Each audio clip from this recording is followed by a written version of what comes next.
एक ऐसे पत्र की रचना की गई। इस जगह पर जंगल ही जंगल था। अब हम उस जगह पर आ चुके हैं जहाँ पर गुरुजी ने जफरनामा देकर भाई दया सिंह और उनके साथ कुछ सिखों को रवाना किया था।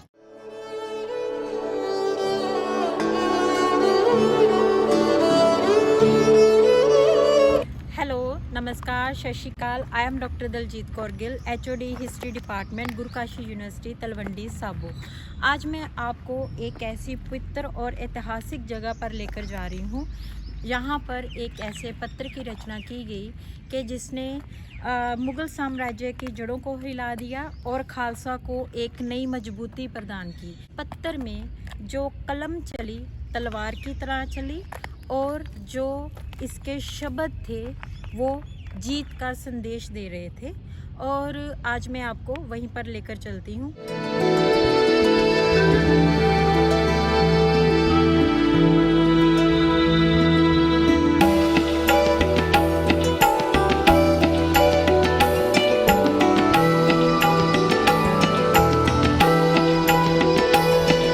जगह पर पहुँच चुके हैं। यहाँ से गुरुद्वारा 1 किलोमीटर की दूरी पर है, वो वहाँ पर नज़र आ रहा है। और जब गुरुजी यहाँ पर आए थे तो इस जगह पर जंगल ही जंगल था, लेकिन अब भी ये जगह अब एट प्रेजेंट टाइम में भी बड़ी ही नेचुरल, रमणीक और पवित्र लग रही है, और गुरुद्वारा यहाँ से बहुत ही सुंदर नज़र आ रहा है।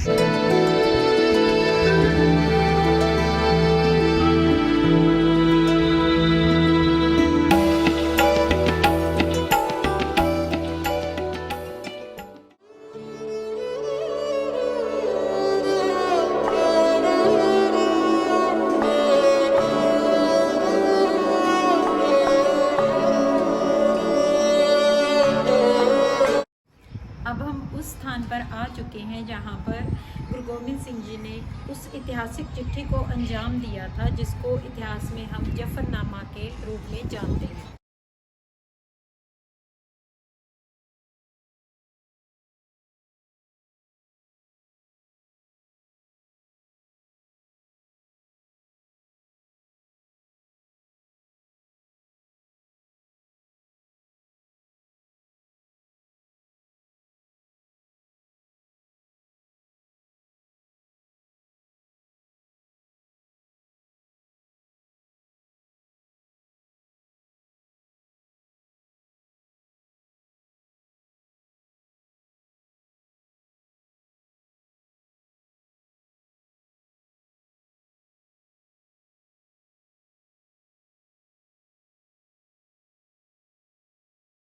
धर्म के बादशाह ने एक प्रशासनिक हुक्मरान को ये कहने की कोशिश की कि अगर वो अपनी हुकूमत में न्याय नहीं कर सकता तो वो जीतकर भी हार गया और मैं हार कर भी जीत गया। गुरु जी के इन्हीं जज्बों को देखते हुए ब्रिटिश सिख स्कॉलर ने एक बहुत बढ़िया स्टेटमेंट दी थी कि सिख धर्म के आखिरी गुरु चाहे अपने मंतव्यों की पूर्ति नहीं कर पाए, लेकिन फिर भी उन्होंने एक सोई हुई कौम और कमज़ोर कौम को जगाकर शेर बना दिया था।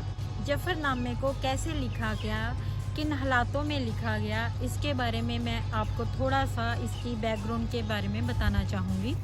चमकौर की लड़ाई के बाद जब गुरुजी माछीवाड़े के जंगलों से होते हुए आ रहे थे तो उनकी मुलाकात 2 पठान भाइयों के साथ हुई, नबी खां और गनी खां, जो कि गुरुजी के पहले ही सेवा में रह चुके थे। तो जब उनकी गुरुजी के साथ मुलाकात की तो उन्होंने गुरुजी की खूब सेवा की, लेकिन मुग़ल सैनिक गुरुजी को ढूंढते हुए उस जगह पर भी पहुंच गए और उन्होंने गुरुजी को किसी भी तरीके से वहां से निकालने के लिए बंदोबस्त किया और मुग़ल सैनिकों के पहरों के बीच में से गुरुजी को उच्च का पीर बनाकर निकाला। गांव हेहर से होते हुए गुरुजी दीना पहुंचे और यहीं पर वो अपने 3 सिखों के साथ मिले, शमीरा, लखमीरा और तख्तुमल के साथ, और यहीं पर बैठकर उन्होंने इस ऐतिहासिक पत्र को कंपाइल किया। जब ये पत्र कंप्लीट हुआ तो औरंगजेब के पास भाई दया सिंह जी, जो कि 5 प्यारों में से एक थे, वो इसको लेकर गए। इस बात का वर्णन केसर सिंह शिब्बर के बंसावली नामे में भी है। कुछ ऐतिहासिक सोर्सेज के अनुसार जो जफरनामा था गुरुजी पहले ही कंप्लीट कर चुके थे, यानी कि आधा हिस्सा।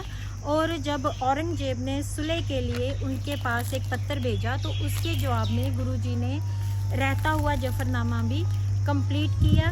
ये वाली बात जफरनामे के राइटर डॉक्टर गुरदेव सिंह पंदेल भी इसी बात पर जोर देते हैं और उनका भी यही कहना है। ये पत्र जो था सालों गांव से लिखना गुरुजी ने स्टार्ट किया था और दीना में आकर इसको कंप्लीट किया। जब जफरनामे की रचना की गई तो तब छपाई का कोई भी प्रबंध नहीं था। हस्तलिखतों को ही मतलब हस्तलिखत ही हमारे पास मौजूद थी और हस्तलिखतों के थ्रू ही कई ज़्यादा कॉपीज़ जो थी तैयार की जाती थी, जहाँ फिर बहुत ज़्यादा जो बानियाँ थी, जहाँ कुछ ऐसी लिखतें जो इम्पोर्टेंट थी उनको पीढ़ी दर पीढ़ी कंठ कर लिया जाता था, यानी कि मुँह ज़बानी याद कर लिया जाता था। 1922 में हमें पहली बार पता चला था कि पटना साहिब में 2 फारसी के पत्थर मौजूद हैं और उनमें से एक जफरनामा था। और ये हस्तलिखत जो थी ये वहाँ के जो ग्रंथी थे शेर सिंह उनके पास मौजूद थी।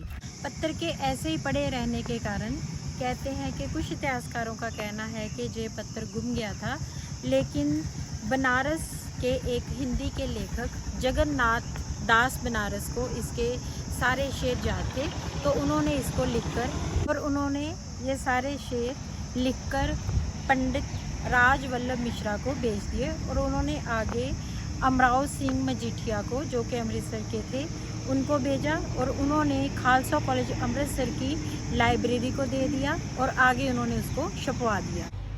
इस जगह का इतिहास 6वें पातशाह श्री गुरु हरगोबिंद जी से भी जुड़ता है, क्योंकि उनके परम सेवक बिधि चंद शीना ने मुग़लों के 2 बहुत ही खूबसूरत घोड़ों को छीन कर इस जगह पर बांधा था।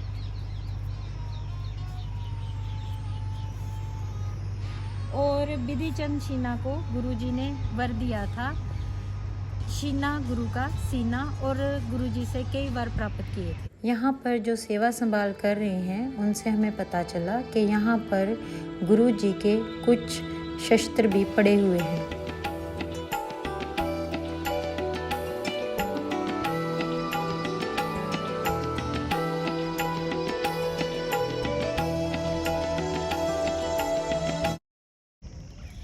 यहाँ पर जफरनामा जो था कंप्लीट किया गया था, लेकिन भाई दया सिंह और कुछ सिखों को जिस जगह से रवाना किया गया था जफरनामा भेजने के लिए, वो जगह कांगड़ में है और वहाँ पर भी एक बहुत सुंदर गुरुद्वारा बना हुआ है। अब मैं आपको वहाँ पर लेकर चलती हूँ।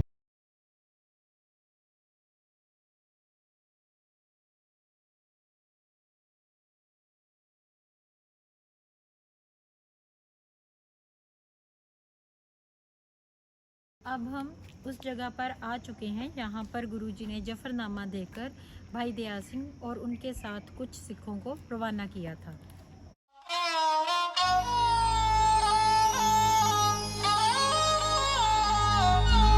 गुरुजी द्वारा लिखा हुआ ये एक यूनिक और बड़ा ही इम्पोर्टेंट पत्र है, जिसकी हमें सारे वर्ल्ड में मिसाल नहीं मिलती।